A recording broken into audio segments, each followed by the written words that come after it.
का उत्तर हो जाएगा 1 और 3, यानी आंसर क्या हो जाएगा बी। बी ना, बी। आगे, निम्नलिखित में से किसने, निम्नलिखित में से किनको विधि के शासन यानी rule of law, rule of law, rule of law की बात है अनुच्छेद 14 में, और ये लिए गए हैं ब्रिटेन से। ब्रिटेन से रूल ऑफ लॉ यानी कानून का शासन, यानी कानून का राज, कानून का राज। विधि के शासन के प्रमुख लक्षणों के रूप में माना जाएगा शक्तियों का परिसीमन, विधि के समक्ष समता, सरकार के प्रति जन उत्तरदायित्व, स्वतंत्रता और नागरिक अधिकार। क्या होगा बताइए? देखिए, विधि के शासन यानी विधि का शासन, कानून का शासन। कानून के शासन की अगर हम लोग बात करें तो कानून के शासन कब माने जाएंगे? एक बात बताइए, कानून का शासन तो तब ना माना जाएगा जब कानून के समक्ष सब कोई एक समान होगा। जब कानून के समक्ष सब कोई एक समान होगा, हाँ या ना? इसके अलावे कानून के समक्ष ठीक है सब कोई एक समान है, लेकिन अगर मान लिया जाए कानून हमारी आवाज को ही दबाता है, हमारी जो स्वतंत्रता है, हमारे जो नागरिक अधिकार वही दबाता है, फिर वो रूल ऑफ लॉ हुआ? फिर अगर मान लिया जाए, आप सोचिए, अगर मान लिया जाए कि हमारी स्वतंत्रता पर रोक लगाई जा रही है, हमारी आवाज बंद की जा रही है, तो फिर उस कंडीशन में बाबू बताइए रूल ऑफ लॉ हुआ? नहीं हुआ। क्योंकि देखिए हमारा संविधान में अनुच्छेद 19 है, व्यक्तिगत स्वतंत्रता का अधिकार देता है। तो अगर विधि का शासन है तो हमें संविधान ने जो अधिकार दिया है वो अधिकार हमें मिलने चाहिए। बोलिए, मिलने चाहिए कि नहीं मिलना चाहिए? एकदम मिलना चाहिए। तो इसमें बाबू आप हमको ये बात बताइए, 2 नंबर होगा हाँ या ना, 4 नंबर होगा हाँ या ना? आगे और भी कुछ होगा?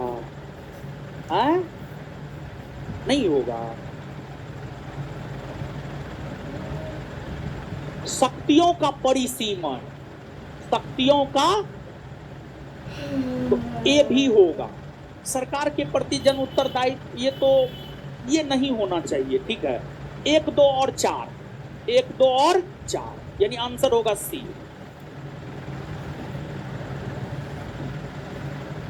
अगला क्वेश्चन ध्यान से सुनिए, बहुत अच्छा क्वेश्चन है। भारत के संदर्भ में संसदीय शासन प्रणाली में निम्नलिखित में से कौन सा या से सिद्धांत संस्थागत रूप में निहित है? देखिए, भारत ने संसदीय शासन प्रणाली को अपनाया है, क्या आप ये बात जानते हैं? हाँ, नहीं जानते हैं तो आप जानिए। भारत ने संसदीय शासन प्रणाली को अपनाया है, और भारत ने संसदीय शासन प्रणाली को ब्रिटेन से अपनाया है। कहां से अपनाया है? ब्रिटेन से। और संसदीय शासन प्रणाली का पहला और प्राथमिक गुण है संसद का 2 सदन होगा। और संसद का देखिए 2 सदन है, एगो लोकसभा है और एगो राज्यसभा है। अब भारत में संसदीय शासन प्रणाली है, ये बात क्यों कहते हैं जानते हैं? देखिए, भारत में संसदीय शासन प्रणाली है, ये बात इसलिए कहते हैं क्योंकि भारत में सत्ता में जो प्रधानमंत्री होते हैं और उनका जो मंत्री परिषद होता है, उनके मंत्री परिषद तब तक अस्तित्व में रहते हैं जब तक उन्हें लोकसभा में बहुमत प्राप्त होता, और जिस रोज केंद्रीय मंत्री परिषद लोकसभा में बहुमत खो दिया उस रोज उसे त्याग पत्र देना होता। और लोकसभा संसद का एक सदन है, तो केंद्रीय मंत्रिपरिषद का अस्तित्व में रहना या ना रहना संसद के लोकसभा के बहुमत पर निर्भर करता है। इसी वजह से हम कह सकते हैं कि भारत में संसदीय शासन प्रणाली है, मतलब संसद का जो सदन है लोकसभा, उसमें बहुमत पर निर्भर करता है कि केंद्रीय मंत्रिपरिषद यानी मोदी जी का मंत्रिपरिषद यानी मोदी जी सत्ता में रहेंगे या ना रहेंगे। अब इसमें है मंत्रिमंडल के सदस्य, संसद के सदस्य होते हैं मंत्रिमंडल। एक बात बताइए बाबू, मंत्रिमंडल यानी मंत्रीगण और मंत्रिमंडल यानी कैबिनेट मंत्री। कैबिनेट मंत्री, कैबिनेट मंत्री के जो सदस्य होते हैं वो संसद के सदस्य नहीं होते हैं, एकदम होते हैं। और अगर मंत्रिमंडल के सदस्य संसद के सदस्य नहीं भी हैं तब पर भी उसे 6 माह के भीतर संसद की सदस्यता लेनी पड़ती है, हाँ या ना? एकदम लेनी पड़ती है। तो बताइए पहला नंबर स्टेटमेंट सही है या गलत? एकदम सही है। जब तक मंत्रियों को संसद का विश्वास प्राप्त रहता है तब तक ही वे अपने पद पर बने रहते हैं। हाँ, राज्य का अध्यक्ष ही मंत्रिमंडल का अध्यक्ष होता है। राज्य का अध्यक्ष, यहां पर राज्य शब्द का प्रयोग किसके लिए हुआ है पता है? यहां पर राज्य शब्द का प्रयोग हुआ है भारत के लिए। यहां पर राज्य शब्द का प्रयोग हुआ है, भारत को हम राज्य भी कह सकते हैं, क्योंकि देखिए राज्य होने के लिए 4 गुण होना चाहिए ना हो। बोलिए, राज्य होने के लिए 4 गुण होना चाहिए। भूभाग, जनसंख्या, सरकार और संप्रभुता। भारत में 4 गुण है, इसी वजह से भारत राज्य है। तो राज्य का अध्यक्ष, राज्य का अध्यक्ष यानी भारत राज्य का अध्यक्ष, भारत राज्य का प्रमुख। भारत राज्य का प्रमुख होता है राष्ट्रपति। भारत राज्य का प्रमुख होता है राष्ट्रपति। तो राज्य का अध्यक्ष ही यानी राष्ट्रपति ही मंत्रिमंडल का अध्यक्ष होता नहीं। मंत्रिमंडल का अध्यक्ष होता है प्रधानमंत्री। मंत्रिमंडल का अध्यक्ष कौन होता है? प्रधानमंत्री। तो राज्य का अध्यक्ष यानी राष्ट्रपति ही मंत्रिमंडल का अध्यक्ष होता है? नहीं, राष्ट्रपति मंत्रिमंडल का अध्यक्ष नहीं होता है। तो ये क्या है? गलत। राज्य का अध्यक्ष राष्ट्रपति, मंत्रिमंडल का अध्यक्ष प्रधानमंत्री। कौन सा सही है? 1 और 2, यानी आंसर हो जाएगा ए। नीचे दिए गए राज्यों को भारत संघ के संपूर्ण राज्य का दर्जा प्राप्त होने का सही कालानुक्रम कौन सा है? देखिए बाबू ध्यान दीजिएगा, जानते हैं राज्य पुनर्गठन आयोग फजल अली थे, और राज्य पुनर्गठन आयोग 1953 या फजल अली आयोग में टोटल 3 सदस्य थे। डॉक्टर फजल अली, हृदयनाथ कुंजरू और के.एम. पन्नीकर थे। और यह आयोग अगर देखा जाए, यह आयोग अपना रिपोर्ट 1955 में दिया और यह आयोग यह कहा कि भारत में राज्यों का पुनर्गठन भाषाई आधार पर होगा और मूल संविधान में 14 भाषा है, तो उस 14 भाषा के आधार पर 14 राज्य बनाए जाएंगे। और राज्य पुनर्गठन आयोग या फजल अली आयोग के सिफारिश पर ही भाषाई आधार पर राज्यों का पुनर्गठन 7वां संविधान संशोधन 1956 के तहत हुआ। भाषाई आधार पर राज्यों का पुनर्गठन 7वां संविधान संशोधन 1956 के तहत हुआ, जिसके तहत भारत में 14 राज्य बनाए गए, फिर आगे चलकर 15वां राज्य बना, 16वां राज्य बना, 17वां राज्य बना। तो ठीक है, यहां पर एक बात कि फजल अली आयोग का गठन 1953 में हुआ, इसने अपनी रिपोर्ट 1955 में दी, और इस आयोग के रिपोर्ट को आधार बनाते हुए भारत में राज्यों का पुनर्गठन कौन आधार पर हुआ? भाषाई आधार पर। और भारत में राज्यों का पुनर्गठन भाषाई आधार पर कौन संविधान संशोधन के तहत हुआ? 7वां संविधान संशोधन 1900, जिसके तहत भारत में कितने राज्य बनाए गए? 14। और जानते हैं भाषाई आधार पर गठित होने वाला प्रथम राज्य है आंध्र प्रदेश, जिसका गठन हुआ 1953। और अब ठीक है 15वां राज्य बना, तो आखिरकार राज्य बनता कैसे? तो एक तो नए राज्य के निर्माण को लेकर विधेयक लाया जाता है और विधेयक को संसद पारित करता है और फिर नया राज्य बन जाता है और नए राज्य के निर्माण संबंधी विधेयक संसद के दोनों सदन में से किसी भी सदन में आ सकता है और नए राज्य के निर्माण संबंधी विधेयक राष्ट्रपति के पूर्व अनुमति से आता है। इसी वजह से नए राज्य के निर्माण संबंधी विधेयक पर राष्ट्रपति अनुमति देने के लिए बाध्य होता है। मतलब नए राज्य के निर्माण संबंधी विधेयक संसद के किसी भी सदन में आ सकता है क्योंकि वो साधारण विधेयक होता है। और दूसरी बात, उस पर राष्ट्रपति अनुमति देने के लिए बाध्य है क्योंकि वह विधेयक राष्ट्रपति के पूर्व अनुमति से आया हुआ होता है। ये सब बात आप याद रखिएगा। और एक बात जानिए, कोई भी नया राज्य भारत की संसद बनाता है। कोई भी नया राज्य, जैसे बिहार का विभाजन होकर के झारखंड बन गया, मध्य प्रदेश का विभाजन होकर के छत्तीसगढ़ बन गया, उत्तर प्रदेश का विभाजन होकर उत्तराखंड बन गया। तो कोई भी नया राज्य कौन बनाता है पता है? संसद। और कोई भी नया राज्य संसद बनाता है अनुच्छेद 3 के तहत। कौन अनुच्छेद के तहत? अनुच्छेद 3 के तहत। और जानते हैं, जैसे जम्मू कश्मीर को पुनर्गठित करके जम्मू कश्मीर से राज्य का दर्जा ले लिया गया, ये काम भी अनुच्छेद 3 के तहत हुआ है और किया है भारत की संसद ने। फिर आप देखिए, दादर नगर हवेली दमन और द्वीप दोनों को मर्ज कर दिया गया, ये काम भी भारत की संसद ने किया और भारत की संसद ने अनुच्छेद 3 के तहत किया।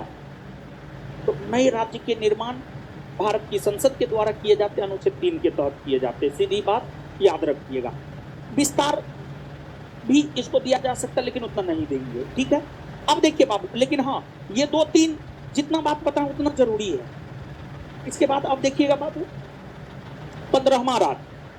15वां राज्य बना गुजरात, इसका गठन हुआ 1960। 16वां राज्य बना नागालैंड, इसका गठन हुआ 1963 में। फिर शाह आयोग के सिफारिश पर पंजाब का विभाजन हुआ। पंजाब का पहली बार विभाजन 1966 में हुआ और पंजाब का पहली बार विभाजन 1966 में हुआ तो हरियाणा बना। पंजाब का दूसरी बार विभाजन 1971 में हुआ तो हिमाचल प्रदेश बना। फिर 1972 में मेघालय, मणिपुर और त्रिपुरा का गठन 1972 में हुआ। फिर 1975 में सिक्किम भारत का 22वां राज्य बना 1975 में। फिर इसके बाद अरुणाचल प्रदेश, मिजोरम और गोवा, इन तीनों का गठन हुआ है 1987 में। फिर मध्य प्रदेश का विभाजन होकर छत्तीसगढ़ का गठन 1 नवंबर 2000 को हुआ। फिर आपको उत्तर प्रदेश का विभाजन होकर उत्तराखंड का गठन 9 नवंबर 2000 को हुआ और बिहार का विभाजन होकर झारखंड का गठन 15 नवंबर 2000 को हुआ। 15 नवंबर। और आंध्र प्रदेश का विभाजन कर तेलंगाना का गठन 2 जून 2014 को हुआ। 2 जून 2014 को। यानी गुजरात का गठन कब हुआ? 1960। नागालैंड का गठन कब हुआ? 1963। हरियाणा का गठन 1966। हिमाचल प्रदेश 1971। मेघालय, मणिपुर, त्रिपुरा 1900। अरुणाचल प्रदेश, मिजोरम, गोवा का गठन 1900। छत्तीसगढ़ का गठन, उत्तराखंड का गठन, झारखंड का गठन, तेलंगाना का गठन 2 जून 2000। बताइए क्या होगा?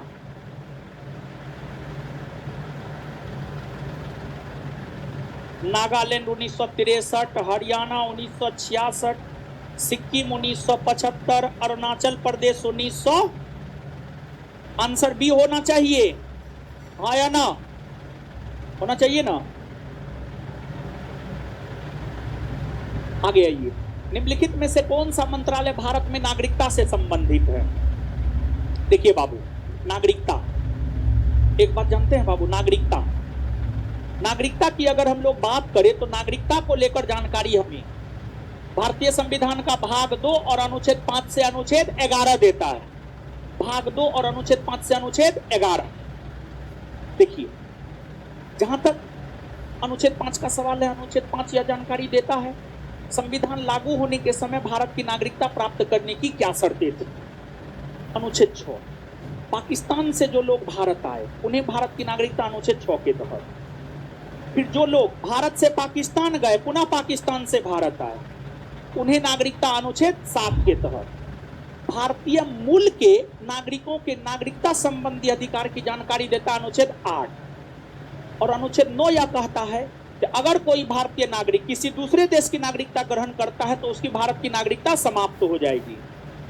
और अनुच्छेद 10 कहता है नागरिकों के नागरिकता अधिकार तब तक बने रहेंगे जब तक संसद उसको समाप्त करने को लेकर कोई कानून नहीं बनाता।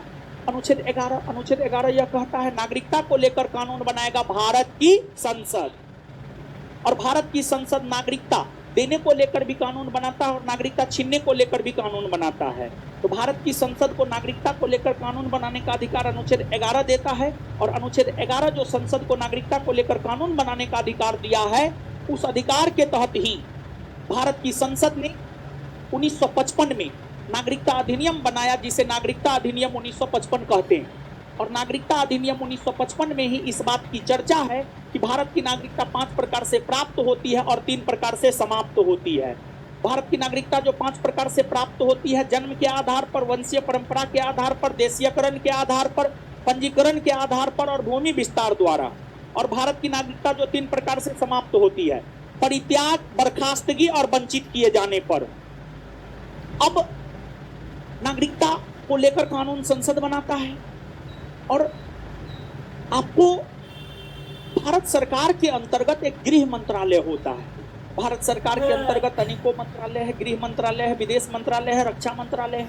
इसमें भारत सरकार के अंतर्गत जो गृह मंत्रालय होता है, गृह मंत्रालय ही नागरिकता को लेकर जो है आपको विधेयक तैयार करता है और फिर वह राष्ट्रपति के पास जाता है और फिर राष्ट्रपति उसे संसद के पटल पर रखवाता है और संसद पारित करता है और फिर नागरिकता को लेकर कानून बन जाता है। यानी इसका उत्तर हो जाएगा गृह मंत्रालय।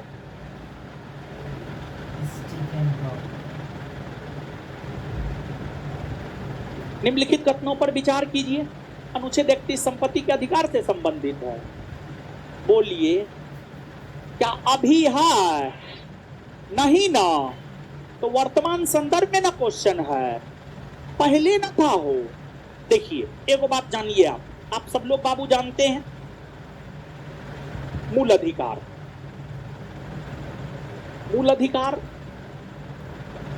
की चर्चा भारतीय संविधान के भाग 3 में अनुच्छेद 12 से 35 के बीच में है। भाग 3 में मूल अधिकार है, इसी वजह से भाग 3 को मैग्ना कार्टा कहा जाता है। और भाग 3 में जो मूल अधिकार है, मूल अधिकार मूल संविधान में 7 प्रकार के हुआ करते थे। मूल अधिकार मूल संविधान में अगर देखा जाए तो मूल संविधान में मूल अधिकार 7 प्रकार के हुआ करते थे। जो 7 प्रकार के मूल अधिकार हुआ करते थे उसमें पहला समानता का अधिकार। समानता का अधिकार, इसकी चर्चा है अनुच्छेद 14 से 18। दूसरा है स्वतंत्रता का अधिकार, स्वतंत्रता का अधिकार, इसकी चर्चा है 19 से 22। तीसरा था शोषण के विरुद्ध अधिकार, शोषण के विरुद्ध अधिकार, इसकी चर्चा 23 और 24। चौथा था धार्मिक स्वतंत्रता का अधिकार, 25 से 28। फिर इसके बाद 5वां था शिक्षा एवं संस्कृति का अधिकार, और शिक्षा एवं संस्कृति के अधिकार की चर्चा 29 और 30। फिर छठा था संपत्ति का अधिकार, संपत्ति का अधिकार, और संपत्ति के अधिकार की चर्चा अनुच्छेद 31। और 7वां था संवैधानिक उपचारों का अधिकार, संवैधानिक उपचारों का अधिकार, और संवैधानिक उपचारों के अधिकार की चर्चा थी अनुच्छेद 32 में। अनुच्छेद 32 में तो मूल संविधान में यही 7 को मूल अधिकार था। समानता का अधिकार, स्वतंत्रता का अधिकार, शोषण के विरुद्ध अधिकार, धार्मिक स्वतंत्रता का अधिकार, शिक्षा एवं संस्कृति का अधिकार, संपत्ति का अधिकार और संवैधानिक उपचारों का अधिकार। लेकिन जानते हैं बाबू, आजादी के बाद 1947 से लेकर 1977 तक कांग्रेस की सरकार रही, कांग्रेस सत्ता में रहा। पहली बार सत्ता परिवर्तन 1977 में हुआ और फिर जनता पार्टी की सरकार बनी, प्रधानमंत्री मोरारजी देसाई बने। प्रधानमंत्री मोरारजी देसाई की सरकार के द्वारा ही 44वां संविधान संशोधन 1978 किया गया और 44वां संविधान संशोधन 1978 के तहत संपत्ति के अधिकार को मूल अधिकार की श्रेणी से हटा दिया गया और अनुच्छेद 31 को निरस्त कर दिया गया। और जब संपत्ति के अधिकार को मूल अधिकार की श्रेणी से हटा दिया गया और अनुच्छेद 31 को निरस्त कर दिया गया तो मूल अधिकार की संख्या 7 से घट करके 6 हो गई, वर्तमान में 6 है। और संपत्ति के अधिकार को 300 के क में शामिल किया गया या ए में शामिल किया गया, जिसके तहत संपत्ति के अधिकार को कानूनी या विधिक अधिकार का दर्जा दिया गया, कानूनी या विधिक अधिकार का दर्जा दिया गया, कानूनी या विधिक अधिकार का दर्जा दिया गया। अब देखिए बाबू, ये तो ठीक है, लेकिन अब 14 से लेकर 32 तक जानिए, मौलिक अधिकार से एगो अनुच्छेद अबे करेगा, एकदम फिक्स है। आप एग्जाम दीजिएगा, आपको पता चल जाएगा। देखिए 14 में है विधि के समक्ष समानता, यानी कानून के समक्ष सब लोग एक समान। 15 में है सामाजिक समानता, समाज में लिंग के आधार पर, धर्म के आधार पर, जन्मस्थान के आधार पर जो भेदभाव होता है उस भेदभाव पर प्रतिबंध लगाकर सामाजिक समानता स्थापित करने की बात अनुच्छेद 15 करता है। 16 में लोक नियोजन में अवसर की समानता, 17 में अस्पृश्यता का अंत, 18 में उपाधियों का अंत, ये समानता के अधिकार हो गए। फिर इसके बाद स्वतंत्रता का अधिकार। स्वतंत्रता के अधिकार की अगर हम लोग बात करें तो स्वतंत्रता के अधिकार की चर्चा 19 से 22, अनुच्छेद 19, पहला अनुच्छेद 19 हमें 6 प्रकार के स्वतंत्रता का अधिकार देता है। 19 के 1 का क विचार एवं अभिव्यक्ति, और इसी के अंतर्गत प्रेस को स्वतंत्रता दी गई है। झंडा फहराने के अधिकार को मौलिक अधिकार का दर्जा दिया गया है। फिर 19 के 1 का बी, बिना हथियार के शांतिपूर्वक सभा करने का अधिकार। 19 के 1 का सी, संगम संघ या पार्टी बनाने का अधिकार। 19 के 1 का डी, पूरे भारतवर्ष में कहीं भी आने जाने का अधिकार। 19 के 1 का ई, कहीं भी जमीन खरीदकर बसने का अधिकार। 19 का 1 का एफ, इसमें संपत्ति का अधिकार था, इसे निरस्त कर दिया गया है 44वां संविधान संशोधन के तहत। फिर 19 के 1 का जी, भारत के भीतर कोई भी व्यवसाय व्यापार वाणिज्य करने का अधिकार, यानी अनुच्छेद 19 विचार एवं अभिव्यक्ति का अधिकार देता है, भारत में शांतिपूर्वक सभा करने का अधिकार देता है, संगम संघ पार्टी बनाने का अधिकार देता है, भारत में कहीं भी घूमने का अधिकार देता है, भारत में कहीं भी जमीन खरीद कर बसने का अधिकार देता है, भारत में कोई भी व्यापार करने का अधिकार देता है। अब भारत में कोई भी व्यापार करने का अधिकार देता है, इसका ये मतलब ना है कि आप भारत में जो है ड्रग्स का व्यापार कीजिएगा, नहीं। ड्रग्स के व्यापार पर भारत सरकार प्रतिबंध लगाया हुआ है। वैसा कोई भी वस्तु जिसके व्यापार पर प्रतिबंध लगा हुआ है वो व्यापार आप नहीं कर सकते। अब कहिएगा अनुच्छेद 19 हमको व्यापार करने का अधिकार देता है, तो हम बिहार में शराब का व्यापार करेंगे, तो बिहार में आप शराब का व्यापार नहीं कर सकते हैं, क्योंकि बिहार की राज्य सरकार ने उसे प्रतिबंधित कर दिया है। बिहार में शराब की स्थिति क्या है पता है? भगवान जैसा है, भगवान जैसा है। भगवान दिखते कहीं नहीं है, लेकिन है सब जगह।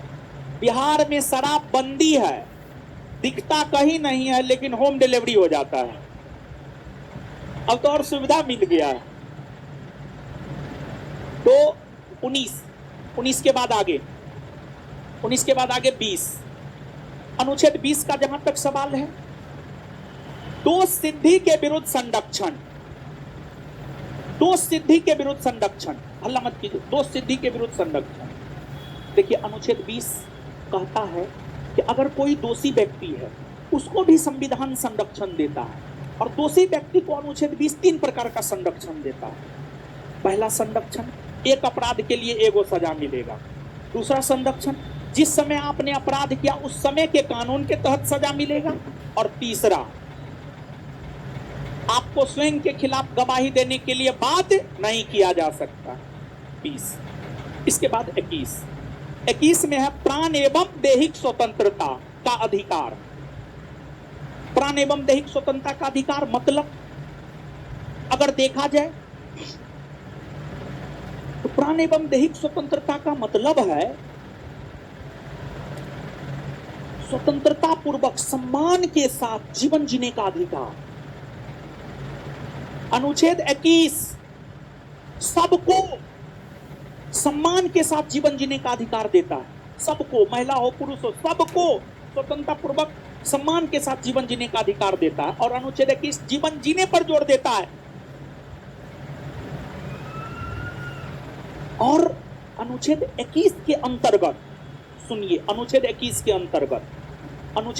अंतर्गत निजता का अधिकार आपका मौलिक अधिकार है। अनुच्छेद 21 के अंतर्गत विदेश जाना आपका मौलिक अधिकार है। अनुच्छेद 21 के अंतर्गत अपने मन मुताबिक पसंद से शादी करने का अधिकार आपका मौलिक अधिकार है। लेकिन इसमें भी शर्त है, अगर आप वयस्क हैं तब, यानी अगर आप वयस्क हैं, आप अपने पसंद से, आप लोग लड़का हैं, अपनी पसंद से लड़की चुन के शादी विवाह कर सकते हैं। अनुच्छेद 21 आपको यह अधिकार देता है। और लड़की लोग हैं तो लड़की लोग को भी यह अधिकार अनुच्छेद 21 देता है कि आप अपने पसंद के लड़का से शादी कर सकते हैं, बशर्ते कि आप दोनों वयस्क हो और दोनों में आपसी समझ अच्छा हो। आपसी समझ का होना जरूरी है, नहीं तो फिर दिक्कत हो जाता है। अनुच्छेद 21 के बाद, अनुच्छेद 21 के बाद, हल्ला नहीं, 21 के बाद, हल्ला नहीं, 21 के बाद 21 का क जानते हैं मूल संविधान में 21 का क नहीं था। 86वां संविधान संशोधन के तहत 21 का क जोड़ा गया, जिसके तहत शिक्षा के अधिकार को मौलिक अधिकार का दर्जा दिया गया। शिक्षा के अधिकार को मौलिक अधिकार का दर्जा अनुच्छेद 21 के क के तहत दिया गया है।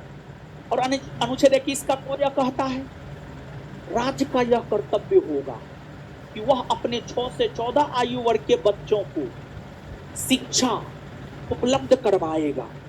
21 का क। फिर 22 में गिरफ्तारी के विरुद्ध संरक्षण। देखिए भारत का संविधान कैसा है, अगर किसी व्यक्ति को कोई पुलिस अधिकारी गिरफ्तार करता तो उसको भी संरक्षण देता है अनुच्छेद 22। देखिए बाबू, अनुच्छेद 22 का जहां तक सवाल है, गिरफ्तारी के विरुद्ध संरक्षण।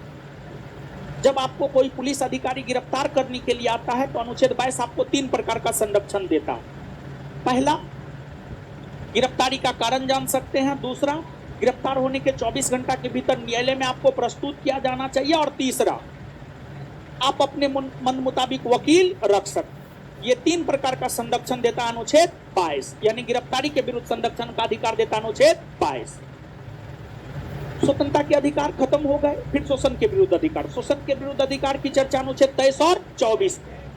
अनुच्छेद 23 मानव के दुर्व्यापार और बलात्सर्म पर रोक लगाता है, यानी मानव का जो व्यापार होता है, लड़की का जो व्यापार होता है, वेश्यावृत्ति प्रथा को आगे बढ़ाने के लिए उस पर रोक लगाता है अनुच्छेद 23। और बलात्सर्म, बेगारी प्रथा पर रोक लगाता है अनुच्छेद 23। फिर 24 कहता है कि 14 वर्ष से कम उम्र के बालकों को कारखाना, खान या किसी भी काम में शामिल नहीं किया जाएगा। शोषण के विरुद्ध अधिकार ये हो गए। इसके बाद धार्मिक स्वतंत्रता का अधिकार, जिसकी चर्चा अनुच्छेद 25 से 28। अनुच्छेद 25 आपको अंतःकरण की स्वतंत्रता और अपने धर्म को अबाध रूप से मानने का अधिकार और उसके अनुरूप आचरण करने का अधिकार देता है अनुच्छेद 25। यानी आप अपने धर्म को मान सकते हैं, उसके अनुरूप आप आचरण कर सकते हैं, अपने धर्म का प्रचार प्रसार कर सकते हैं। और अनुच्छेद 25 हिंदू के अंतर्गत बौद्ध, सिख और जैन तीनों को शामिल करता है। और अनुच्छेद 25 जो यह कहता है कि आप अपने धर्म के अनुरूप आचरण कर सकते हैं, तो सिख धर्म में केस, कंघा, कृपान, कच्छा और करा रखने की बात कही गई है। और अनुच्छेद 25 के वजह से ही सिख धर्म के लोग जो है केस, कंघा, कृपान, कच्छा, करा, कृपान छोटा अस्त्र रखते हैं। अनुच्छेद 25 के बाद 26 धार्मिक कार्यों का प्रबंधन। अनुच्छेद 27 किसी भी धर्म के वृद्धि या पोषण में अगर आप व्यय करते हैं तो आपको टैक्स नहीं लगता है। फिर अनुच्छेद 28 यह कहता है सरकार द्वारा वित्त पोषित किसी भी विद्यालय में धार्मिक शिक्षा नहीं दी जा सकती है। फिर इसके बाद शिक्षा एवं संस्कृति का अधिकार, शिक्षा एवं संस्कृति के अधिकार की चर्चा अनुच्छेद 29 और 30 में है। 29 में अल्पसंख्यक वर्गों के हितों के संरक्षण की बात की गई है। 30 में अल्पसंख्यक समुदाय के लोगों को यह अधिकार दिया गया है कि वह अपने मन मुताबिक शैक्षणिक संस्थान खोल सकता है और वहां पर शासन प्रशासन कर सकता है। ये अधिकार देता है आपको अनुच्छेद 30। अनुच्छेद 30 अल्पसंख्यक वर्गों के हितों का संरक्षण। 29 अल्पसंख्यक समुदाय के लोगों को शैक्षणिक संस्थान खोलने और प्रशासनिक करने का अधिकार 30। फिर 31 में संपत्ति का अधिकार था, वो निरस्त है। फिर 32 में संवैधानिक उपचारों का अधिकार है और भीमराव अंबेडकर ने अनुच्छेद 32 को ही संविधान का आत्मा एवं हृदय कहा है। देखिए अनुच्छेद 32 संवैधानिक उपचारों का अधिकार, यानी संविधान ने जो आपको अधिकार दिया है अगर उसका उल्लंघन होता है, उसका हनन होता है तो आप उसको बहाल करवाने के लिए सीधे तौर पर सुप्रीम कोर्ट जा सकते हैं। ये अधिकार अनुच्छेद 32 देता है आपको। और जब आप सुप्रीम कोर्ट जाते हैं तो सुप्रीम कोर्ट आपको लेकर रीट जारी करता है और रीट 5 प्रकार का होता है। बंदी प्रत्यक्षीकरण, परमादेश, अधिकार परीक्षा लेख, प्रतिषेध लेख और उत्प्रेषण लेख। इसमें बंदी प्रत्यक्षीकरण का शाब्दिक अर्थ होता है सशरीर प्रस्तुत करना। परमादेश का शाब्दिक अर्थ होता है हम आदेश देते हैं। अधिकार परीक्षा का शाब्दिक अर्थ होता है किस अधिकार से। प्रतिषेध का शाब्दिक अर्थ होता है रोकना और उत्प्रेषण का शाब्दिक अर्थ होता है प्रमाणित करते। याद रखिएगा। और बंदी प्रत्यक्षीकरण रीट के जरिए अनुच्छेद 21 और 22 की रक्षा होती है। और परमादेश रीट राष्ट्रपति को लेकर के जारी नहीं हो सकता, प्राइवेट व्यक्ति को लेकर के जारी नहीं हो सकता है परमादेश रीट, और राज्यपाल को लेकर के जारी नहीं हो सकता है परमादेश रीट। याद रखिएगा।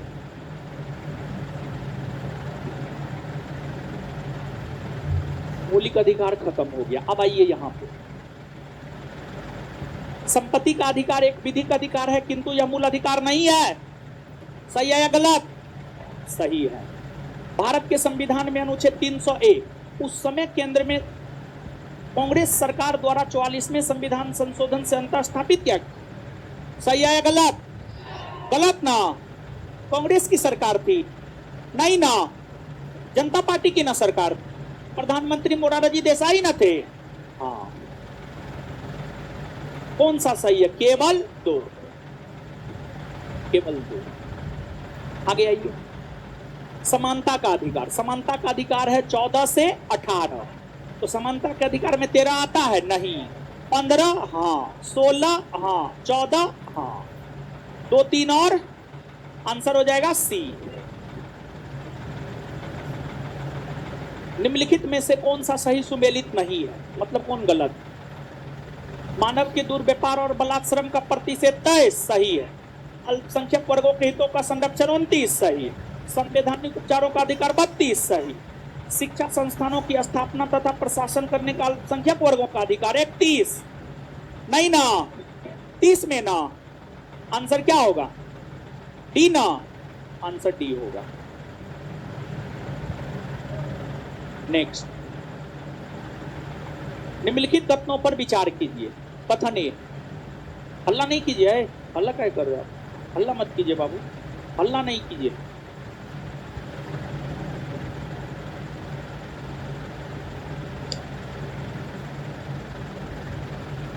नंबर, निम्नलिखित कथनों पर विचार कीजिए।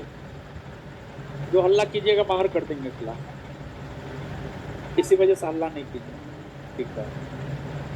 फिर आगे आज मौका दिए हैं, अगर गड़बड़ कीजिएगा तो फिर आगे जो मैराथन लगाएंगे तो फिर स्टूडियो लगा देंगे, इसी वजह से हल्ला मत कीजिए, ठीक है? ऐसे हमको भी जो है ना, हमको ऑनलाइन में नहीं मज़ा आता है।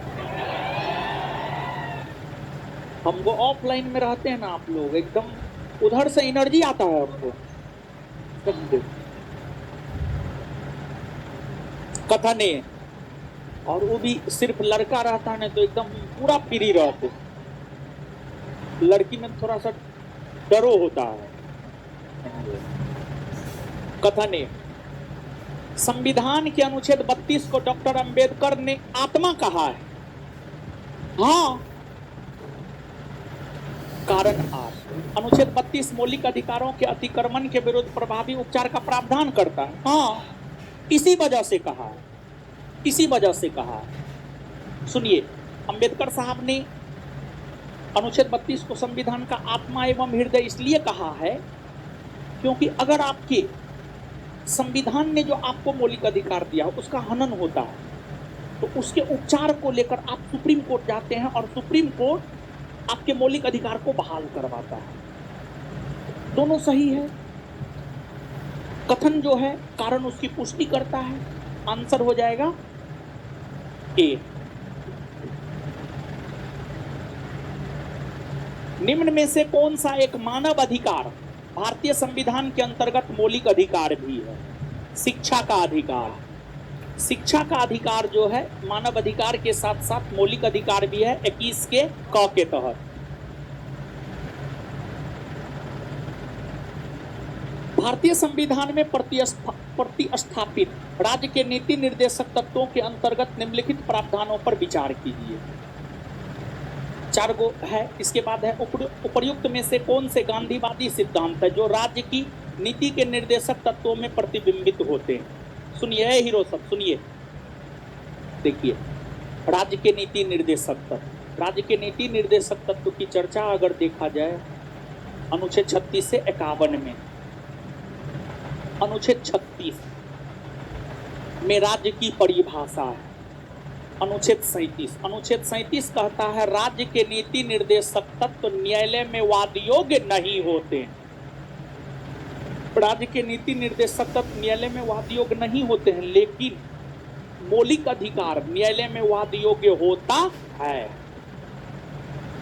इसके बाद अनुच्छेद 38 यह कहता है कि राज्य लोक कल्याण में अभिवृद्धि को लेकर प्रयास करेगा।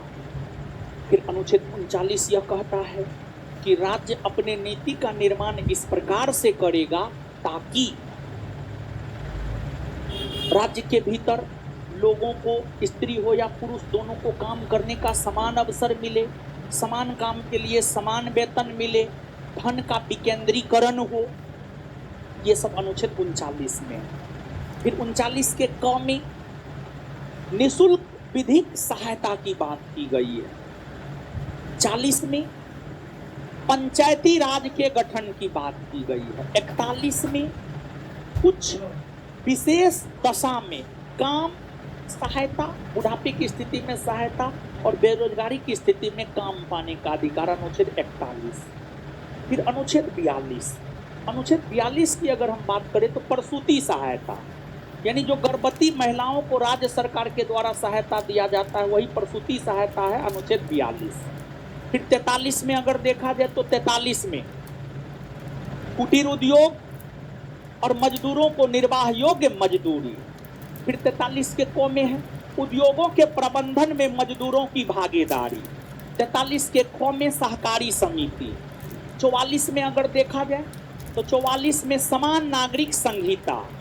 45 में अगर देखा जाए तो 45 में 6 वर्ष से कम उम्र के बच्चों को शिक्षा, उसकी देखरेख। 46 में जो दुर्बल हैं, कमजोर हैं, विशेष तौर पर SC ST, उसको आर्थिक सहायता। फिर 47 में पोषाहार स्तर और जीवन स्तर को ऊंचा करने की बात की गई है और मादक द्रव्य पर रोक। फिर 48 में कृषि और पशुपालन। 48 के क में पर्यावरण संरक्षण। और फिर 49 में राष्ट्रीय स्मारकों का संरक्षण। 50 में कार्यपालिका का न्यायपालिका से पृथककरण। 51 में अंतर्राष्ट्रीय शांति को बढ़ावा देना। और भारत की विदेश नीति अनुच्छेद 51 में ही है। अनुच्छेद 51 में ही भारत की विदेश नीति है जिसमें अंतर्राष्ट्रीय शांति को बढ़ावा देने की बात की गई है।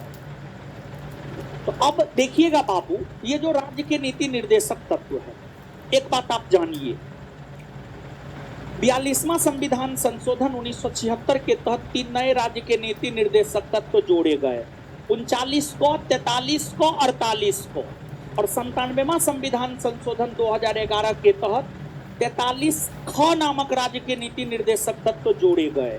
ठीक है, अब देखिएगा बाबू, जो 36 से लेकर 51 तक राज्य के नीति निर्देशक तत्व है, उसे 3 भागों में बांटा गया है, और उसे जो 3 भागों में बांटा गया है, समाजवादी, गांधीवादी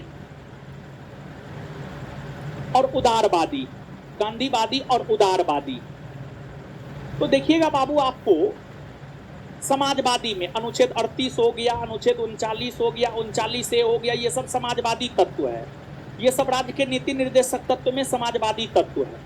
फिर गांधीवादी तत्व की अगर हम लोग बात करें, 40, 43, 43 का ख, ये सब गांधीवादी तत्व है। फिर उदारवादी तत्व में अगर आप देखेंगे तो 44 हो गया, फिर जो है आपको 48 का क हो गया, 49, 50, 51 हो गया, ये सब उदारवादी तत्व हो गया। और अगर आप पूरा डाटा लिखना चाहते हैं तो पूरा डाटा भी हम आपको बता देते हैं, यानी कौन गांधीवादी तत्व है, कौन समाजवादी तत्व है, समझ गए। इसको आप याद रखिएगा, इस प्रकार से जो है आपको प्रश्न पूछे जाते हैं। तो पूरा में जो है आप गांधीवादी में 40, 43, 43 का क लिख लिए हैं। इसके बाद आगे अगर देखा जाए तो 46, 47, 48 है, 46, 47 और 48 है। इसके बाद आपको बाबू अगर देखा जाए तो समाजवादी 38, 39, 39 को लिख लिए हैं, 41, 42, 43, फिर 43 का क, 47, ये सब समाजवादी तत्व है। फिर उदारवादी तत्व की अगर हम लोग बात करें तो 44 आप जान ही गए हैं, 44 के बाद 45 भी हो गया, 45 के बाद 48 हो गया, 48 क हो गया, और फिर 49, 50, 51 हो गया, 49, 50, 51 हो गया। तो ये सब जो है आपको उदारवादी तत्व है। तो यहाँ पर हमने आपको ये बात स्पष्ट किया है कि राज्य के नीति निर्देशक तत्व के अंतर्गत कौन समाजवादी तत्व है, कौन उदारवादी तत्व है और कौन गांधीवादी तत्व है। तो इसको आप याद रखिएगा। इसी संदर्भ में आपको प्रश्न भी है। तो अब अगर आप इसको समझ गए हैं तो अब आइए प्रश्न पर।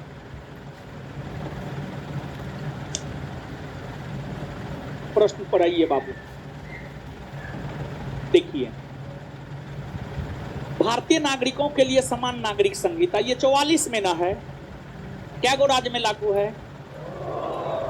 गोवा और उत्तराखंड। ग्राम पंचायतों को संगठित करना किसमें है? 40 में ना। ग्रामीण क्षेत्रों में कुटीर उद्योग को प्रोत्साहित, 43 में ना। सभी कर्मकारों के लिए यथोचित अवकाश तथा सांस्कृतिक अवसर, 42 में ना है, 42 में है। तो बताइए इसमें गांधीवादी कौन कौन है? 40 और 43, यानी 2 और 3, 2 और 3, 2 और 3। आगे आ जाइए। अब कौन सा एक सही सुमेलित नहीं है, मतलब कौन गलत है? कौन सा एक सही सुमेलित नहीं मतलब कौन गलत है? 39 में समान न्याय एवं निःशुल्क विधिक सहायता, हाँ सही है। 40 में ग्राम पंचायत, हाँ। 44 में समान नागरिक संहिता, 48 में न्यायपालिका का कार्यपालिका से नहीं ना। 48 में कृषि और पशुपालन न है, और 48 के न्यायपालिका का कार्यपालिका से पृथक करो, ये है अनुच्छेद 50। आंसर हो जाएगा डी। नेक्स्ट, भारतीय संविधान के किस अनुच्छेद में 42वें संविधान संशोधन विधेयक द्वारा मूल कर्तव्यों को सम्मिलित किया गया है? देखिए ध्यान दीजिएगा, अगर आप मूल कर्तव्य की बात करेंगे तो मूल संविधान में मूल कर्तव्य नहीं था। सरदार स्वर्ण सिंह समिति, जो कि एक 12 सदस्यीय समिति था, उसमें 12 सदस्य थे। 12 सदस्यीय सरदार स्वर्ण सिंह कमेटी ने ही यह अनुशंसा किया कि संविधान में मौलिक कर्तव्य को शामिल किया जाना चाहिए, और फिर सरदार स्वर्ण सिंह कमेटी के अनुशंसा पर ही 42वां संविधान संशोधन 1976 के तहत भारतीय संविधान में भाग 4 का क और अनुच्छेद 51 का क जोड़ते हुए उसमें मौलिक कर्तव्य को शामिल किया गया। और जब शामिल किया गया था तो उस समय मौलिक कर्तव्य की संख्या थी 10, वर्तमान में 11 है। 11वां मौलिक कर्तव्य 86वां संविधान संशोधन के तहत जोड़ा गया। जिसमें यह है 6 से 14 आयु वर्ग के बच्चों को जो है उनके माता पिता या संरक्षक जो है मातृभाषा में आवश्यक तौर पर जो है शिक्षा उपलब्ध कराएगा।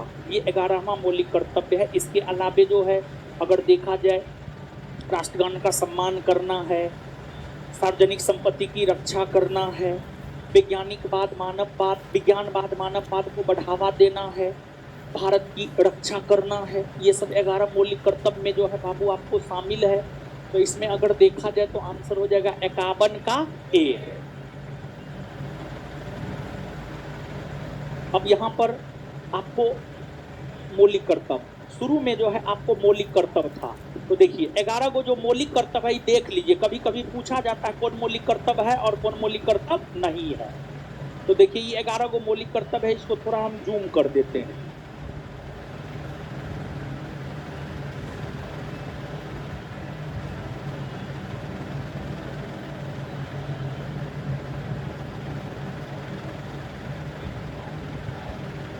हाँ अब ठीक है। देखिए पहला है संविधान का पालन करें और उसके आदर्शों संस्थाओं राष्ट्रध्वज और राष्ट्रगान का आदर करें। दूसरा है स्वतंत्रता के लिए हमारे राष्ट्रीय आंदोलन को प्रेरित करने वाले उच्च आदर्शों को हृदय में संजोए रखे और उनका पालन करे। तीसरा है भारत की एकता प्रभुता एकता और अखंडता की रक्षा करे और उसे अक्षुण्ण रखे। चौथा है देश की रक्षा करे और आह्वान किए जाने पर राष्ट्र की सेवा करे। फिर पांचवा अगर देखा जाए तो पांचवा है भारत के सभी लोगों में समरसता और समान भ्रातृत्व की भावना का निर्माण करे जो धर्म भाषा और प्रदेश या वर्ग पर आधारित सभी भेदभावों से परे हो। ऐसी प्रथाओं का त्याग करे जो स्त्रियों के सम्मान के विरुद्ध हो। हमारी सांस्कृतिक संस्कृति की गौरवशाली परंपरा का महत्व समझे और उसका परिरक्षण करे। प्राकृतिक पर्यावरण की जिसके अंतर्गत वन झील नदी और वन्य जीव है रक्षा करे और उसका संवर्धन करे ताकि प्राणी मात्र के प्रति दया भाव रखे। अब इसके बाद अगर देखा जाए तो इसके बाद जो और मौलिक कर्तव्य है उसमें है आपको वैज्ञानिक दृष्टिकोण मानववाद और ज्ञानार्जन तथा सुधार की भावना का विकास करे। सार्वजनिक संपत्ति को सुरक्षित रखे और हिंसा से दूर रहे। हिंसा से दूर रहे मौलिक कर्तव्य है, लेकिन आप लोग हिंसा करते हैं। व्यक्तिगत और सामूहिक गतिविधियों के सभी क्षेत्रों में उत्कर्ष की ओर बढ़ने का सतत प्रयास करे जिससे राष्ट्र निरंतर बढ़ते हुए प्रयत्न और उपलब्धियों की नई ऊंचाइयों को छू ले। यदि माता पिता या संरक्षक हैं तो 6 वर्ष से 14 वर्ष तक की आयु वाले अपने यथास्थिति बालक या प्रतिपाल्य के लिए शिक्षा के अवसर प्रदान करे। यही 11 मौलिक कर्तव्य है। तो अब क्वेश्चन में यही है निम्न में से कौन मौलिक कर्तव्य है और कौन नहीं है। 11 के 11 मौलिक कर्तव्य आपने देखा है। तो अब जो आपने 11 का 11 मौलिक कर्तव्य देखा है तो इसमें बताइए नहीं है। राष्ट्रगान का सम्मान करना है, राष्ट्रीय संपत्ति का बचाव करना, राष्ट्रीय महत्व स्थानों और स्मारकों की रक्षा करना नहीं है। ये मौलिक कर्तव्य नहीं है। ये है राज्य का नीति निर्देशक तत्व। राज्य का नीति निर्देशक तत्व ये है राज्य का नीति निर्देशक तत्व। इसकी चर्चा है अनुच्छेद 49 में। प्राकृतिक वातावरण का संरक्षण और सुधार करे है मौलिक कर्तव्य। तो इसका आंसर हो जाएगा सी। सी सी आगे आइए। भारत के राष्ट्रपति के निर्वाचन के संदर्भ में निम्नलिखित कथनों पर विचार कीजिए। देखिए ध्यान दीजिएगा। राष्ट्रपति आप सब लोग जानते हैं राष्ट्रपति का पद सर्वोच्च संवैधानिक पद है। अनुच्छेद 52 कहता है भारत का एक राष्ट्रपति होगा। अनुच्छेद 53 कहता है संघ की कार्यपालिका शक्ति राष्ट्रपति में निहित होगा। अनुच्छेद 54 राष्ट्रपति के निर्वाचक मंडल को लेकर जानकारी देता है। राष्ट्रपति के निर्वाचक मंडल में संसद के दोनों सदनों के निर्वाचित सदस्य और सभी राज्यों के विधानसभा के निर्वाचित सदस्य तथा दिल्ली पुडुचेरी जम्मू कश्मीर केंद्र शासित प्रदेश के विधानसभा के निर्वाचित सदस्य भाग लेते हैं। इसके अलावा कोई भी भाग नहीं लेते। फिर अनुच्छेद 55 हमें यह जानकारी देता है कि राष्ट्रपति का निर्वाचन किस तरीका से होता है। तो राष्ट्रपति का निर्वाचन आनुपातिक प्रतिनिधित्व के आधार पर एकल संक्रमणीय मत पद्धति के तहत होता है। इसके बाद 56 राष्ट्रपति के कार्यकाल को लेकर जानकारी देता है। राष्ट्रपति का कार्यकाल उसके प्रथम बैठक से उसके शपथ ग्रहण करने की तिथि से 5 वर्षों का होता है। और अनुच्छेद 57 यह कहता है कि भारत में कोई भी व्यक्ति जितनी बार चाहे उतनी बार राष्ट्रपति बन सकता है। अनुच्छेद 58 राष्ट्रपति बनने की योग्यता। राष्ट्रपति बनने की योग्यता यह है, भारत का नागरिक हो, उम्र कम से कम 35 वर्ष हो, लाभ के पद पर ना हो, पागल या दिवालिया ना हो। इसके अलावा 50 प्रस्तावक 50 अनुमोदक हो, 15,000 रुपया हो जो कि जमानत की राशि होती है।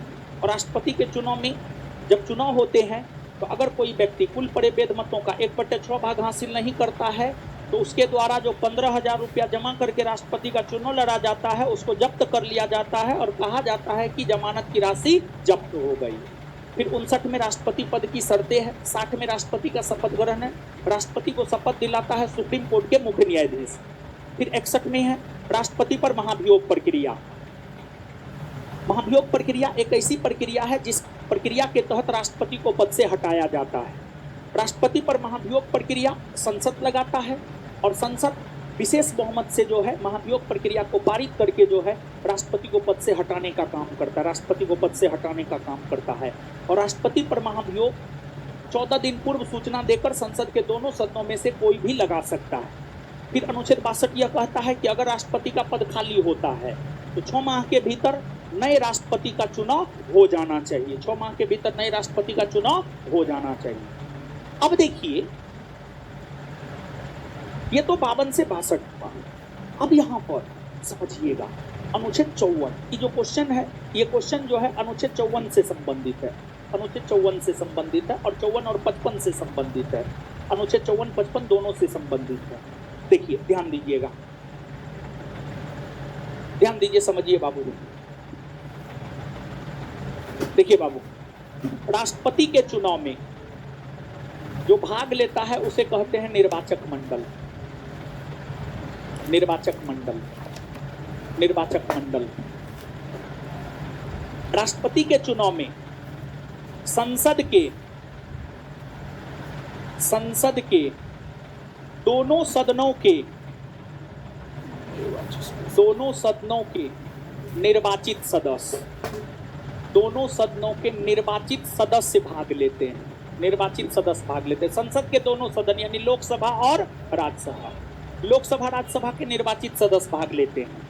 लोकसभा राज्यसभा के निर्वाचित सदस्य भाग लेते हैं। और लोकसभा के निर्वाचित सदस्य जो होते हैं और राज्यसभा के जो निर्वाचित सदस्य होते हैं उसको कहते हैं मेंबर ऑफ पार्लियामेंट यानी एमपी। एमपी कहते हैं, एमपी कहते हैं, यानी एमपी भाग लेता है। दूसरा, राज्य के विधानसभा के निर्वाचित सदस्य, राज्य के विधानसभा के निर्वाचित सदस्य, विधानसभा के निर्वाचित सदस्य। राज्य के विधानसभा के जो निर्वाचित सदस्य होते हैं बाबू, राज्य के विधानसभा के निर्वाचित सदस्य को हम लोग कहते हैं मेंबर ऑफ लेजिस्लेटिव असेंबली यानी एमएलए। एमएलए यानी राष्ट्रपति के निर्वाचन में एमपी भाग लेता है और एमएलए भाग लेता है। अगर एक लाइन में कहे तो राष्ट्रपति के निर्वाचन में एमपी भाग लेता है और एमएलए भाग लेता है, सांसद भाग लेता है और विधायक भाग लेता है। देखिए, एगो सीधी सी बात है, एमपी, एक एमपी औसतन 10 लाख जनसंख्या का प्रतिनिधित्व करता है और एक एमएलए औसतन 1 लाख जनसंख्या का प्रतिनिधित्व करता है। तो अब आप स्वयं बोलिए, एगो एमपी है वो 10 लाख जनसंख्या का प्रतिनिधित्व कर रहा है और एगो एमएलए है और वो औसतन 1 लाख जनसंख्या का प्रतिनिधित्व कर रहा है। तो आप हमको बताइए, जो ज्यादा जनसंख्या का प्रतिनिधित्व करेगा उसका मत का मूल्य अधिक होना चाहिए कि नहीं होना?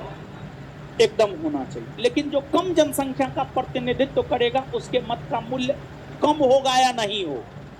बोलिए, एकदम होगा।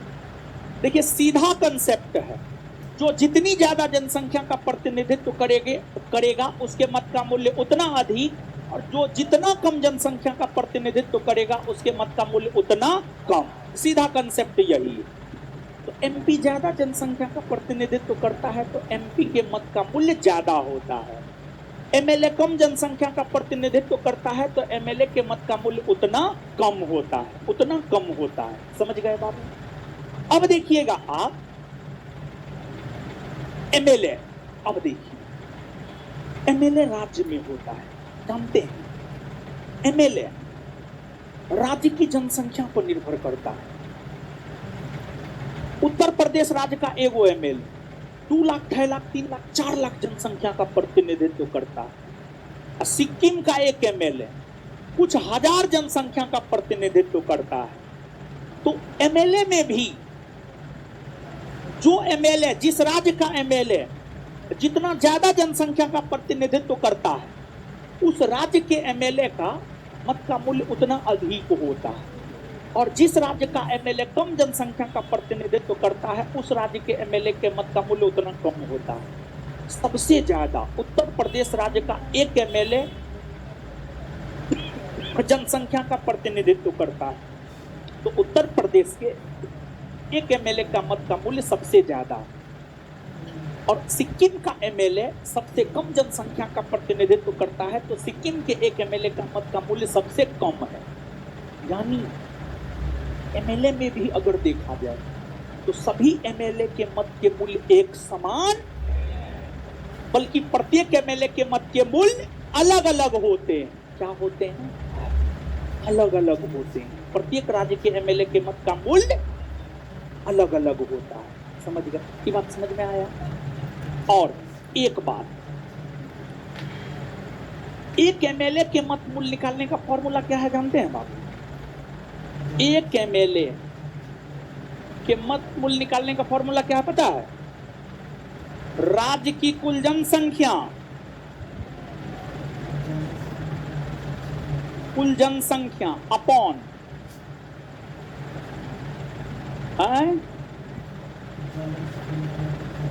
विधानसभा में निर्वाचित सदस्यों की संख्या। राज्य विधानसभा में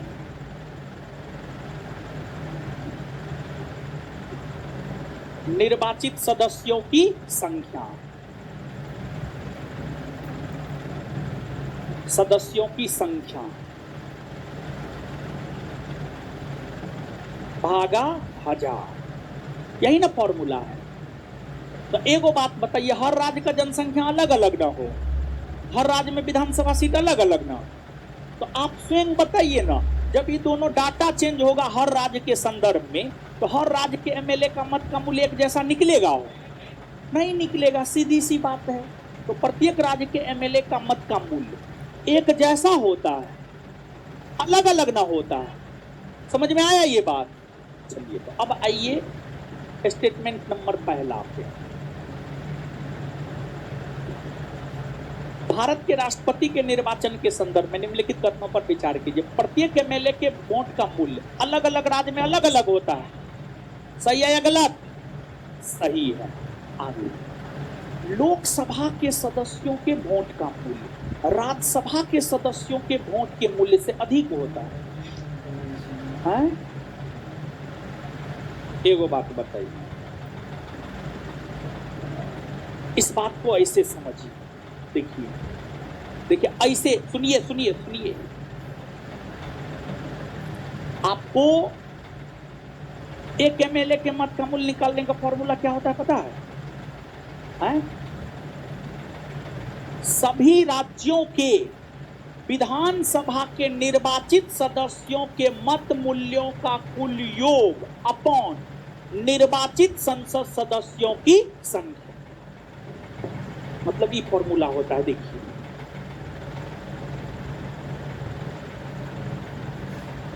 एक एमपी के मत मूल्य निकालने का फॉर्मूला, एक एमपी के मत मूल्य निकालने का फॉर्मूला होता है सभी राज्यों के विधायकों के मत मूल्यों का कुल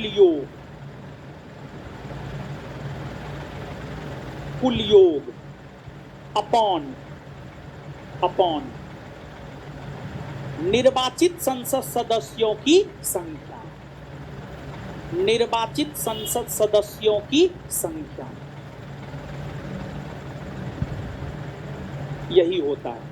देखिए, और एगो बात समझिए, यहाँ हल्ला मत कीजिए। अगर लोकसभा के सदस्य और राज्यसभा के सदस्य, लोकसभा के सदस्य को भी एमपी कहते हैं, राज्यसभा के सदस्य को भी एमपी कहते हैं, लोकसभा के सदस्य को भी एमपी कहते हैं, राज्यसभा के सदस्य को भी एमपी कहते हैं, ठीक है। तो जहां तक एमपी का सवाल है, लोकसभा के एक एमपी के मत का मूल्य उतना ही होता है जितना राज्यसभा के एक एमपी के मत का मूल्य होता है, और जो मत मूल्य निकाला जाता है वह 1971 के जनगणना के आधार पर निकाला जाता है। और बाबू यहाँ पर एक सदस्य, लोकसभा के एक एमपी का मत का मूल्य निकालिएगा, 708 आता है, 7088, तो ज्यादा किसमें होगा? लोकसभा में ना होगा। तो उस आधार पर अगर आप देखिएगा, तब आप हमको बताइए, लोकसभा के सदस्यों, लोकसभा का सदस्य नहीं करा, सदस्यों, यहां पर देखिए, गौर कीजिएगा, सदस्यों, यानी 543 का 543 के वोट का मूल्य राज्यसभा के सदस्यों के वोट के मूल्य से अधिक होता है। बोलिए सही है या गलत? लोकसभा के सदस्यों का मत मूल्य 543 गुना 708 कीजिए, राज्यसभा के सदस्यों का मत का मूल्य निकालिए 245 गुना 708 कीजिए, किसमें ज्यादा आएगा? लोकसभा में ना। तो इस आधार पर बताइए सही या गलत? आंसर क्या होगा? समझ में आया? चलिए,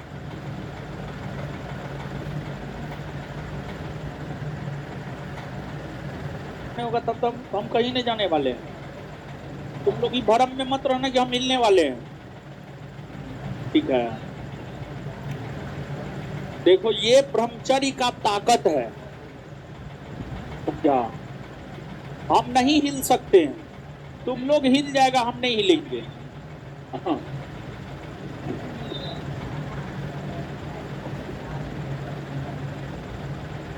ये तो ऑपरेशन मेरा हुआ था, तो उसके बाद जब क्लास आते थे ना,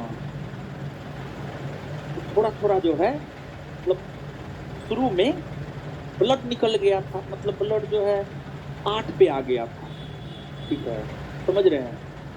हाँ, हीमोग्लोबिन 8 पे आ गया था, जबकि नॉर्मल 10 या उससे ऊपर रहना चाहिए, ठीक है। सॉरी, 12 बताइए, 12 जो भी हो, ठीक है। तो आइए, अब निम्नलिखित राष्ट्रपतियों में से जिस क्रम में सेवा की, उसमें निम्नलिखित में से कौन सा क्रम सही है? यानी कौन राष्ट्रपति पहले बने, उसके बाद कौन बने, उसके बाद कौन बने, उसके बाद कौन बने, उसके बाद कौन बने? देखिए, ध्यान दीजिए, यहां पर देख लीजिए आप फटाफट। देखिए, अभी तक जितने राष्ट्रपति बने, प्रथम राष्ट्रपति राजेंद्र प्रसाद, और राजेंद्र प्रसाद का कार्यकाल है 1950 से 62। द्वितीय राष्ट्रपति सर्वपल्ली राधाकृष्णन, सर्वपल्ली राधाकृष्णन, इनका कार्यकाल है 1962 से 67। तृतीय राष्ट्रपति जाकिर हुसैन, जाकिर हुसैन, इनका कार्यकाल है 1967 से 69। चौथे राष्ट्रपति बीबी गिरी, बीबी गिरी, 1969 से 74। पांचवें राष्ट्रपति फखरुद्दीन अली अहमद, फखरुद्दीन अली अहमद, इसका कार्यकाल है 1974 से 77। छठे राष्ट्रपति है नीलम संजीव रेड्डी, नीलम संजीव रेड्डी, 1977 से 82। फिर सातवें राष्ट्रपति है ज्ञानी जैल सिंह, ज्ञानी जैल सिंह, और ज्ञानी जैल सिंह का कार्यकाल है 1982 से 87। फिर आठवें है आर वेंकट रमन, आर वेंकट रमन, 1987 से 92। फिर नौवें है शंकर दयाल शर्मा, शंकर दयाल शर्मा, और इनका कार्यकाल है 1992 से 97। 1992 से 97। इसके बाद आगे है के.आर. नारायण। के.आर. नारायण, इनका कार्यकाल है 1997 से 2002। और फिर अगले है ए.पी.जे. अब्दुल कलाम, इनका कार्यकाल है 2002 से 2007। फिर आगे है प्रतिभा देवी सिंह पाटिल। प्रतिभा देवी सिंह पाटिल 2007 से 2012। फिर अगले है प्रणब मुखर्जी, और प्रणब मुखर्जी है 2012 से 2017। 2012 से 2000। फिर अगले है रामनाथ कोविंद। रामनाथ कोविंद 2017 से 2022। और फिर अगले है द्रौपदी मुर्मू 2022 से अब तक। 2022 से अब तक, ठीक है। ये टोटल 15 राष्ट्रपति भारत में बने हैं। अब थोड़ा थोड़ा जानिए, थोड़ा थोड़ा जानिए बाबू। राष्ट्रपति के रूप में सबसे लंबा कार्यकाल राजेंद्र प्रसाद का रहा। देश के एकमात्र दार्शनिक राष्ट्रपति सर्वपल्ली राधाकृष्णन। जाकिर हुसैन प्रथम मुस्लिम राष्ट्रपति, और जाकिर हुसैन का पद पर रहते हुए निधन हुआ। कुल 2 ऐसे राष्ट्रपति है जिनका पद पर रहते हुए निधन हुआ। एगो है जाकिर हुसैन और एगो है फखरुद्दीन अली अहमद। दोनों मुसलमाने हैं संयोग बस्ते, ठीक है। इसके बाद बीबी गिरी प्रथम निर्दलीय राष्ट्रपति बने। निर्दलीय राष्ट्रपति बने, किसी पार्टी से नहीं थे, लेकिन इंदिरा गांधी ने सपोर्ट की थी, इसी वजह से बीबी गिरी जीत गए। प्रथम निर्दलीय राष्ट्रपति बने हैं बीबी गिरी। और एक बात जानिए, बीबी गिरी द्वितीय वरीयता के मत से जीते हैं। बीबी गिरी द्वितीय वरीयता के मत से जीते हैं, और सबसे कम मतों के अंतर से बीबी गिरी जीते हैं। सबसे कम मतों के अंतर से बीबी गिरी जीते हैं। और जानते हैं 1967 से 69 जो जाकिर हुसैन का कार्यकाल है, 1969 में जाकिर हुसैन का पद पर रहते हुए निधन हो गया। राष्ट्रपति का पद खाली हो गया। उपराष्ट्रपति बीबी गिरी थे। उपराष्ट्रपति बीबी गिरी भी अपने पद से त्यागपत्र दे दिए, यानी राष्ट्रपति उपराष्ट्रपति दोनों अपने पद से त्यागपत्र दे दिए। राष्ट्रपति उपराष्ट्रपति दोनों पद खाली हो गए। एगो तो मरिए गए थे, एगो त्यागपत्र दे दिए। तो दोनों पद जब खाली हो जाता है तो सुप्रीम कोर्ट के मुख्य न्यायाधीश कार्यवाहक राष्ट्रपति के तौर पर काम करते हैं। और मोहम्मद हिदायतुल्लाह ने लगभग 1 माह तक 1969 ईस्वी में कार्यवाहक राष्ट्रपति के तौर पर जो है आपको काम किया। फिर इसके बाद नीलम संजीव रेड्डी, यह एकमात्र ऐसे राष्ट्रपति है जो निर्विरोध चुने गए। ज्ञानी जैल सिंह, यह एकमात्र ऐसे राष्ट्रपति है जो पॉकेट वीटो का प्रयोग किया है। ज्ञानी जैल सिंह, ज्ञानी जैल सिंह ने 1986 ईस्वी में डाकघर संशोधन अधिनियम पर जो है पॉकेट वीटो का प्रयोग किया। फिर आर वेंकटरमन है। आर वेंकटरमन के बाद जो है आपको है शंकर दयाल शर्मा, के.आर. नारायण। के.आर. नारायण प्रथम दलित राष्ट्रपति है। फिर ए.पी.जे. अब्दुल कलाम एकमात्र वैज्ञानिक राष्ट्रपति हैं। प्रतिभा देवी सिंह पाटिल प्रथम महिला राष्ट्रपति हैं। प्रथम महिला राष्ट्रपति हैं। फिर आपको रामनाथ कोविंद की अध्यक्षता में ही एक देश एक चुनाव को लेकर जो कमिटी गठित हुआ था, उसकी अध्यक्षता रामनाथ कोविंद ने ही किया था। और फिर द्रौपदी मुर्मू है, ये देश की प्रथम आदिवासी महिला राष्ट्रपति बनी। आदिवासी महिला राष्ट्रपति बनी है। और एक बात यहाँ और जानिए, एगो राष्ट्रपति ऐसा है जो निर्विरोध चुने गए, नीलम संजीव रेड्डी। इसमें से 6 गो राष्ट्रपति ऐसे हैं जो उपराष्ट्रपति बने, या 6 गो उपराष्ट्रपति ऐसे हैं जो राष्ट्रपति भी बने। 3, 4 और 5, 8, 9 और 10। 3, 4 और 5, 8, 9 और 10। जाकिर हुसैन, बीबी सॉरी 1 मिनट मिस्टेक हो गया बाबू, 1 मिनट रुक जाइए, मिस्टेक हो गया। 2, 3 और 4 होगा, 2, 3 और 4 होगा, सॉरी मिस्टेक हो गया। 2, 3 और 4, 8, 9 और 10। 2, 3 और 4 और 8, 9 और 10। ये ऐसे राष्ट्रपति है जो उपराष्ट्रपति भी, यानी कितने ऐसे राष्ट्रपति है जो उपराष्ट्रपति भी बने, या कितने ऐसे उपराष्ट्रपति है जो राष्ट्रपति भी बने?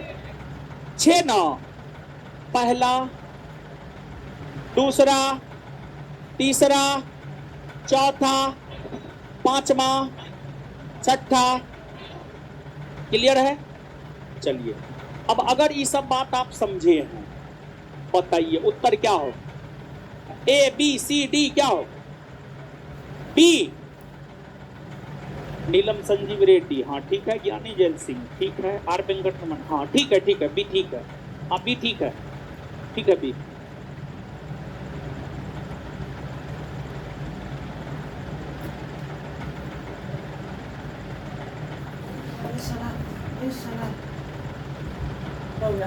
तो आगे आइए। पहला, सॉरी 28वां, निम्नलिखित में से कौन राष्ट्रपति के निर्वाचन हेतु निर्वाचक गण के सदस्य, यानी राष्ट्रपति के चुनाव में कौन भाग लेता है? संसद के दोनों सदनों के निर्वाचित सदस्य, सभी राज्यों के विधानसभा के, दिल्ली, पुडुचेरी, जम्मू कश्मीर, केंद्र शासित प्रदेश के विधानसभा के, उसके अलावा कोई भाग लेता है? संसद के दोनों सदनों के मनोनीत सदस्य भाग लेते हैं? नहीं। राज्य विधानसभा के मनोनीत सदस्य भाग लेते हैं? नहीं। विधान परिषद के कोई भी सदस्य भाग लेते हैं? नहीं। नहीं ना भाग लेते हैं। चलिए, संसद के दोनों सदनों के सभी सदस्य नहीं ना, गलत ना, सिर्फ निर्वाचित सदस्य ना। राज्य विधानसभाओं के सभी निर्वाचित सदस्य, हाँ। संघ राज्य क्षेत्रों की विधानसभाओं के सभी निर्वाचित सदस्य, हाँ। सभी राज्यपाल तथा उपराज्यपाल, नहीं ना। तो और आंसर क्या होगा? बी। बी। आगे आइए। भारतीय संविधान का कौन सा अनुच्छेद राष्ट्रपति को उच्चतम न्यायालय